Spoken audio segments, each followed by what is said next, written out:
ГСП онлайн. Городские новости сейчас. Начинали как хобби, а стали самым лучшим производством в Коми. Так кратко можно описать путь бренда «Крепко». Недавно мастерская по изготовлению кожгалантереи доказала свой статус на республиканском этапе конкурса «Молодой предприниматель России». Даниил Юрьев, директор компании, в беседе признается, на конкурс поехал без каких-либо ожиданий, а оказалось, что его презентация стала лучшей. И неудивительно, 4 года назад для Даниила это было просто любимое хобби, которое в один момент стало делом жизни. Он решил взять всю свою зарплату меньше 50 тысяч и вложить в молодой бизнес. Кажется, не прогадал.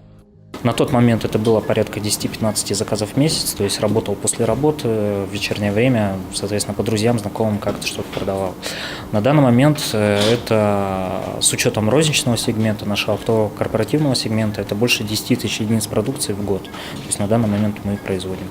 Месяц от месяца растет не только количество товаров, но и их ассортимент. Тут можно заказать как браслетик, время изготовления которого полчаса, так и эксклюзивную сумку. Ее будут делать до 2 недель. Недавно запустили производство обуви. На классические туфли аж выстроилась очередь. Теперь бренд входит в 3 лучших в своем сегменте по России. В такой прогресс простому обывателю поверить сложно. И это всего за 2 года. Начальник производственного отдела Александр Бичев вспоминает, летом 2016-го в «Крепко» осталось минимум персонала.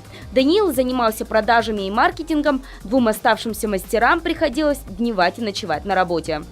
Мы вдвоем занимались именно производством. Также параллельно еще с одним мастером помогали другим ребятам, обучали их и, так скажем, курировали как мастеров, чтобы тоже они изготавливали заказы. После чего уже у нас начал набираться штат, мы переехали в другое уже здание.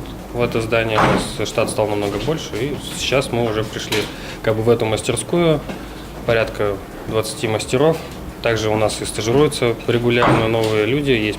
Для быстрого обновления состава тут даже придумали свою обучающую программу. Система готовит мастеров в кратчайшие сроки с нуля и полностью автоматизирована. Эту самую авторскую программу, как и все остальные достижения крепкой марки, директор Даниил Юрьев презентует на суд жюри в Москве уже в ноябре. Он будет представлять наш регион на российском этапе конкурса «Молодой предприниматель-2018».